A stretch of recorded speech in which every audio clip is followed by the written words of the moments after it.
Picture this.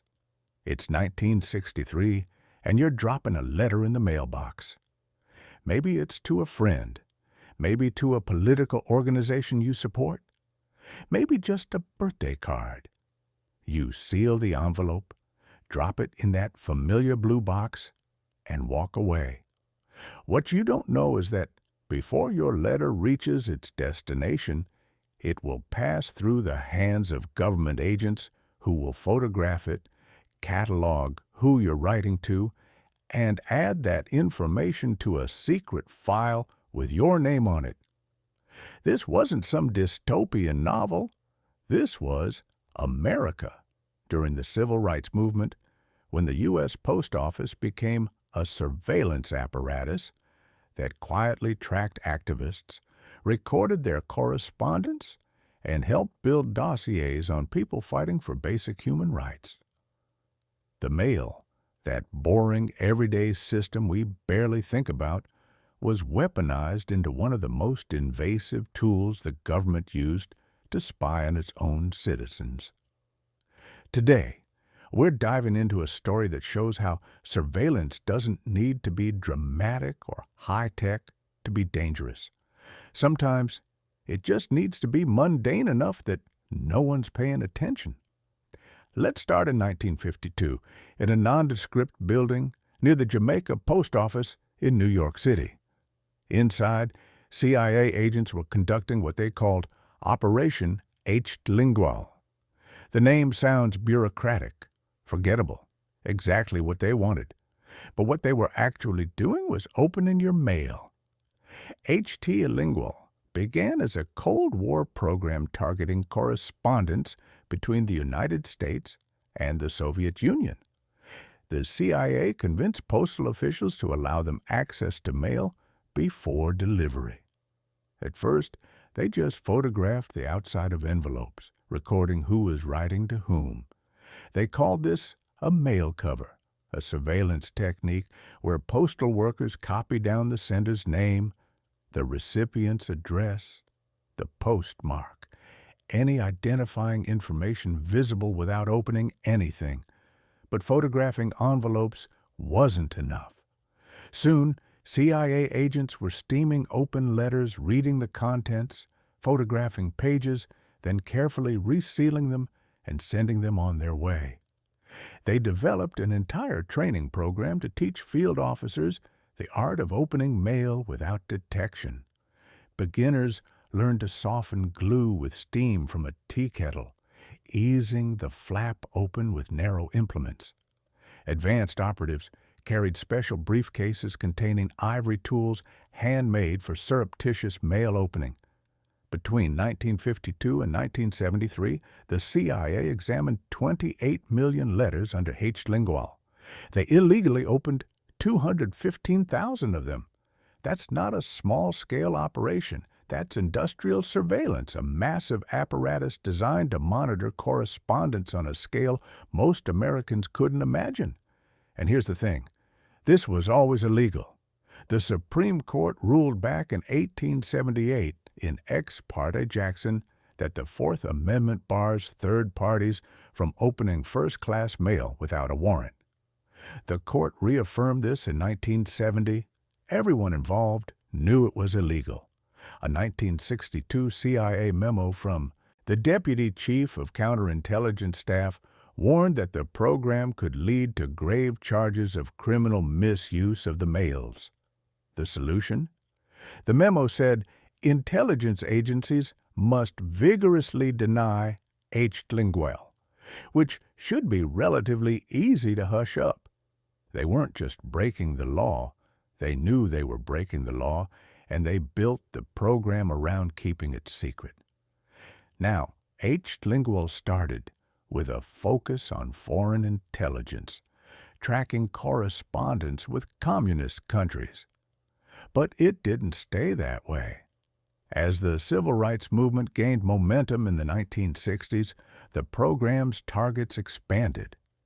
The CIA began compiling watch lists, names of Americans whose mail should be flagged and examined, and those lists started including civil rights leaders, anti-war activists, academics, scientists, artists, anyone the government deemed suspicious. Martin Luther King Jr.'s name appeared on these lists. So did Bella Abzug, Bobby Fischer, Linus Pauling, John Steinbeck, Edward Albee. The FBI received thousands of reports based on mail intercepts. They used this information to build profiles, track associations, and plan the next moves against activists they wanted to neutralize. The post office wasn't just passively allowing this. Postal officials actively cooperated. The chief postal inspector approved the program in 1952 before it even began. Postmaster General Arthur Summerfield was briefed in 1954. Postmaster General Edward Day got his briefing in 1961. When Attorney General John Mitchell and Postmaster General Winton Blount learned the full details in 1971, including the illegal mail openings, they didn't shut it down. At least one postal employee was paid directly by the CIA for 15 years or more to assist with the program at the mail intercept site. His post office supervisor told him the CIA agents he'd be working with were from Washington, implying they were postal inspectors, not intelligence operatives. The employee apparently never knew the truth about who he was really helping. This is what makes postal surveillance so insidious. It operates in plain sight.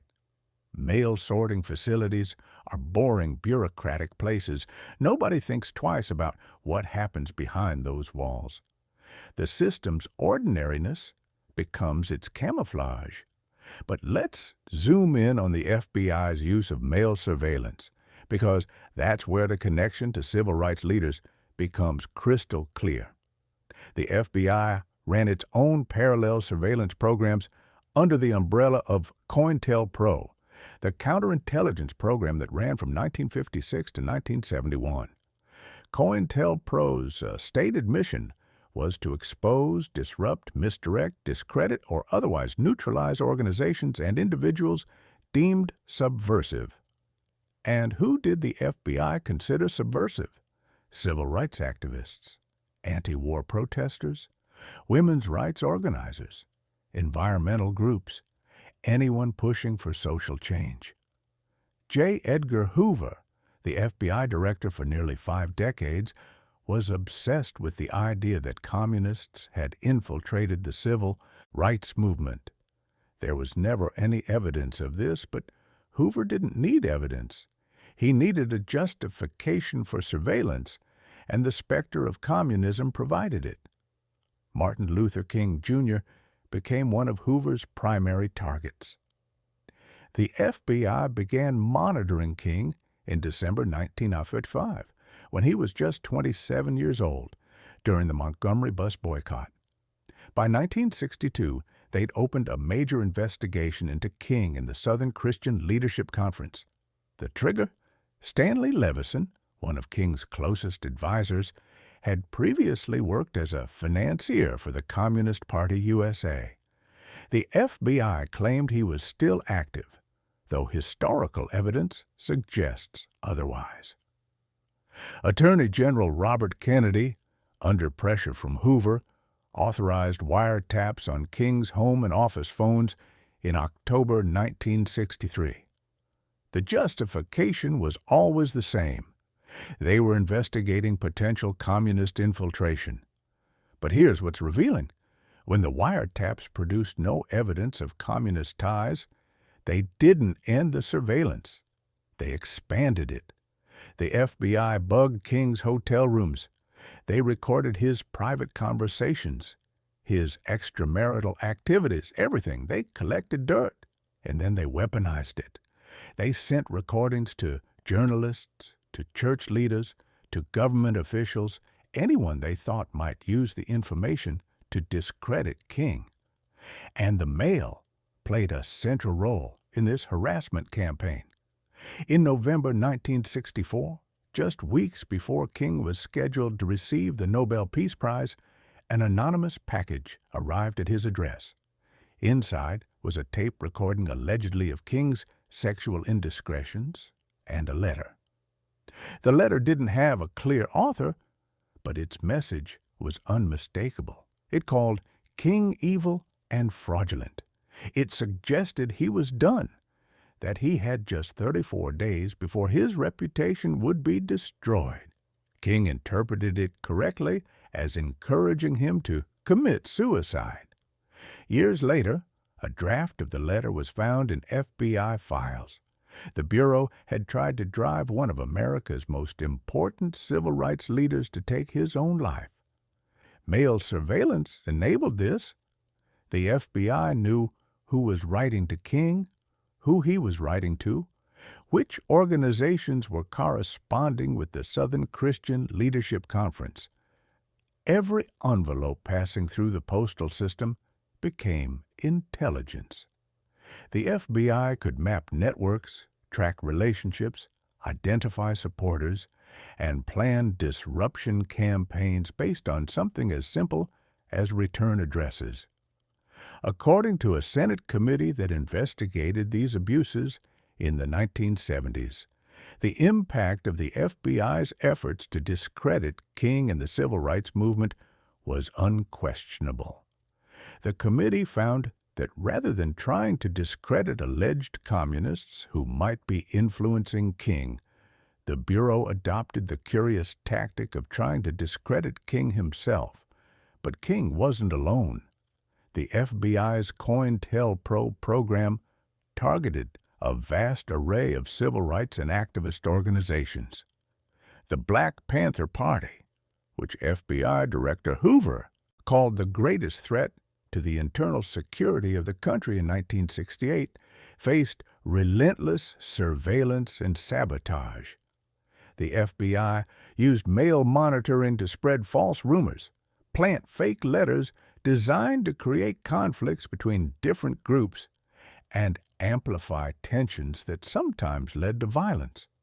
In one documented case, when conflict arose between the Black Panther Party and another black power group called the U.S. Organization, FBI officials directed field offices to exploit all avenues of creating further dissension.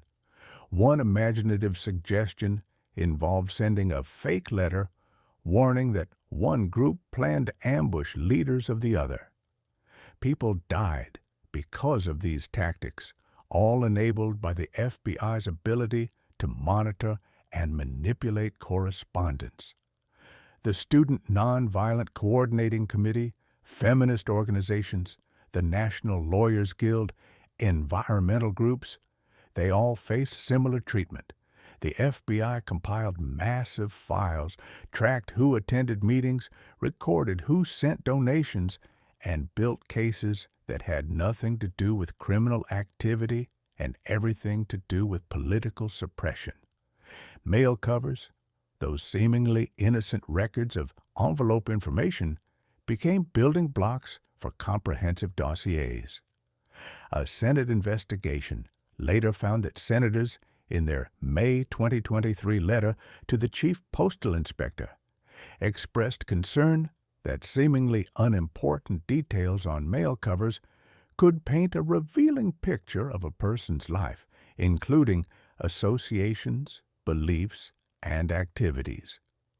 This surveillance threatened citizens' First Amendment rights to freely associate with political or religious organizations and the right to peacefully assemble without government eyes on them. Think about what this means practically. If you donated to the NAACP, your name appeared in someone's file. If you wrote to a women's liberation group, an agent knew about it. If you corresponded with anti-war activists, you were cataloged. The surveillance was comprehensive enough that the NSA's Project Minaret, which monitored wire communications, actually included Senator Frank Church himself on its watch list, the same Frank Church who would later lead the investigation into these abuses. Let's talk about how the technical side of this worked, because understanding the mechanics makes the scale even more chilling. Mail covers, as they're officially called, are defined in U.S. postal regulations. Technically, they're legal when properly authorized. A mail cover is when postal personnel record information from the outside of mail and send that information to the requesting law enforcement agency. The Postal Service grants mail cover requests for about 30 days and can extend them to 120 days. Because mail covers don't involve opening mail, just recording external information that anyone could theoretically see, courts have generally held they don't violate the Fourth Amendment. The logic is that you don't have a reasonable expectation of privacy for information openly displayed on your envelope. But that legal distinction misses the bigger picture. No individual postal worker could compile this information on their own at scale. The surveillance became powerful precisely because the government could systematically collect, aggregate, and analyze this data. What looks harmless in isolation becomes a surveillance state when scaled up, and it was scaled up massively. During fiscal years 2010 through 2014, the U.S. Postal Inspection Service approved 118,577 mail covers requested by postal inspectors and 39,966 requested by external law enforcement authorities. That's nearly 160,000 approved surveillance requests in just 5 years. A 2014 audit found that 97% of requests were approved. The Postal Service almost never says no. More troubling, the audit revealed systemic problems. 21% of mail cover requests reviewed from 2013 were approved without written authorization. 13% were not adequately justified or didn't accurately transcribe the grounds for the request. The audit found 928 mail covers still active after their authorized period ended, meaning surveillance continued illegally. And here's where it gets worse. Since 2001, the Postal Service has been conducting what amounts to mail covers on all American mail as part of the Mail Isolation Control and Tracking Program. Every piece of mail is photographed. The images are stored. Law enforcement can access this database without individual warrants for each piece of mail. They just query the system.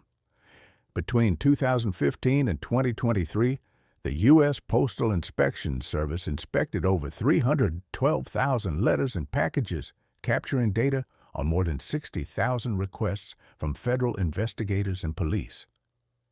This is ongoing. This is now. The historical surveillance of civil rights leaders wasn't an aberration. It was a blueprint. In 1975, after journalists began exposing these programs, Congress created the Church Committee, officially the United States Senate Select Committee to study governmental operations with respect to intelligence activities. For 16 months, the committee investigated domestic spying. They reviewed 110,000 documents. They interviewed over 800 witnesses. They held 126 full committee hearings. What they found was shocking, even by the standards of the Watergate era. They documented HTLINGUAL, COINTELPRO, Project Shamrock, where telecommunications companies shared traffic with the NSA, Project Minaret, which targeted civil rights leaders and anti-war activists, Operation Mockingbird, involving CIA manipulation of journalists, and dozens of other programs. Senator Frank Church, the committee's chairman, said in a televised hearing, "We must mark King now as the most dangerous Negro of the future of this nation from the standpoint of communism, the Negro, and national security." That was an actual FBI memo about Martin Luther King, Jr., written in August 1963, right after the I Have a Dream speech. Senator Walter Mondale, interrogating former Postmasters General during the hearings, was furious. "I must say that the testimony I have just heard from you scares me more than I expected. Not only have we found gross and unconscionable interference with the mail which threatens the civil liberties of every American, but we have the testimony from two former Postmasters General that they do not think it is wrong, even today. The Church Committee's work led to reforms. Congress passed the Foreign Intelligence Surveillance Act in 1978, requiring warrants for domestic surveillance. The Senate established a permanent intelligence oversight committee. FBI directors were limited to 10-year terms. But the surveillance didn't end. It evolved. The Postal Service continues approving thousands of mail cover requests every year. In 2021, documents revealed the Internet Covert Operations Program, or ICOP, where postal inspectors monitor social media for inflammatory postings and share information across government agencies. Bulletins from the program show analysts tracking planned protests, recording license plates, monitoring Telegram, Parler, and Facebook posts. Between September 2020 and April 2021, postal inspectors tracked gun rights activists in Virginia, people planning to protest police after the Breonna Taylor shooting, groups headed to Washington after Biden's election. The surveillance was indiscriminate. A University of Chicago law professor appointed by President Obama to review NSA surveillance said, "I don't understand why the government would go to the Postal Service for examining the Internet for security issues. There are so many other federal agencies that could do this. I don't understand why the post office would be doing it." The answer is because they can. Because the infrastructure is already there. Because postal surveillance has operated for so long that it's become normalized, embedded, invisible. And that's the lesson from how the post office spied on civil rights leaders. Surveillance doesn't need to look sinister. It can hide in the most mundane systems, the ones we interact with every day without thinking. A mail sorting facility, a postage stamp, a return address. These ordinary elements of life become tools of oppression when governments decide that monitoring their citizens is more important than protecting their rights. The civil rights movement faced surveillance from every angle: phone taps, hidden microphones, informants infiltrating meetings, and yes, mail interception. But the postal surveillance was particularly insidious because it felt so passive. Nobody was breaking into homes. Nobody was confronting activists on the street. Agents were just reading mail, just keeping records, just following policy. Except they weren't. They were building files that would be used to destroy reputations, break up organizations, and drive people into silence. They were treating activism as subversion and basic rights as threats to national security. Martin Luther King Jr. understood this. After the FBI sent him that suicide letter after years of surveillance and harassment, he kept fighting anyway. But imagine the toll. Imagine knowing every letter you send might be read by people trying to destroy you. Imagine the chilling effect on free speech, on free association, on the simple act of communicating with others who share your beliefs. That's what postal surveillance accomplished. It made people afraid to put certain names on envelopes, afraid to join certain organizations, afraid to speak freely, even in private correspondence. It weaponized the most basic infrastructure of communication. And when we look at contemporary surveillance programs, when we see the Postal Service photographing every piece of mail, when we learn about social media monitoring by postal inspectors, when we discover that approval rates for surveillance requests are 97%, we should remember where this leads. It leads to secret files on law-abiding citizens.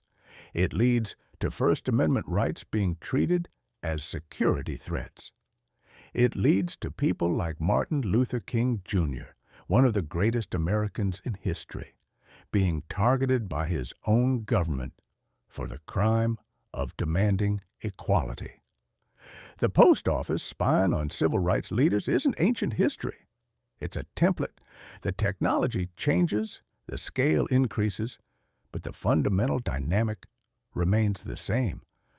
Governments use the tools at their disposal to monitor people who challenge power, and they hide that surveillance in systems so ordinary that most people never notice. Every time you drop a letter in the mail, every time you see a postal truck drive by, remember that this infrastructure has a dual purpose. It delivers your mail, but it also has the capacity to track you, record your associations, and build files that can be used against you if someone in power decides you're a threat. The question isn't whether governments can conduct surveillance. They obviously can. The question is whether we, as citizens, are willing to let them do it without oversight, without accountability, without limits. The Church Committee showed us what happens when surveillance operates in secret for decades. Programs that start with noble-sounding justifications, protecting national security, fighting communism, turn into weapons used against anyone who threatens the status quo. Civil rights leaders weren't threats to America. They were fighting to make America live up to its founding promises. But the government treated them like enemies, used the post office to spy on them, built dossiers to destroy them, and did it all with the cooperation of postal officials who never questioned whether monitoring citizens' mail was compatible with democracy. We like to think we've learned from this history. We point to the Church Committee reforms, to oversight mechanisms, to renewed respect for civil liberties. But the surveillance continues. The programs just get better at hiding, better at justifying themselves, better at exploiting systems so mundane that nobody pays attention. The post office still monitors mail. The Postal Inspection Service still approves tens of thousands of surveillance requests. The infrastructure of monitoring still exists, still operates, still collects data that could be used the way it was used against Martin Luther King Jr., and that's why this story matters. Not because it's shocking, though it is, not because it's a historical curiosity, though it's certainly that, but because it shows us how surveillance hides in plain sight, how ordinary systems become oppressive tools, and how the boring work of sorting mail can become the foundation for tracking an entire generation of activists. The next time you see a blue mailbox, remember, it's not just there to send your letters. For decades, it was also there to spy on you. And unless we remain vigilant, unless we demand transparency and accountability, unless we insist that our rights matter more than convenient surveillance, that mailbox might still be watching. You can click in these other videos if you like this one. Don't forget to like the video if you enjoyed it and subscribe to the channel for more history documentaries.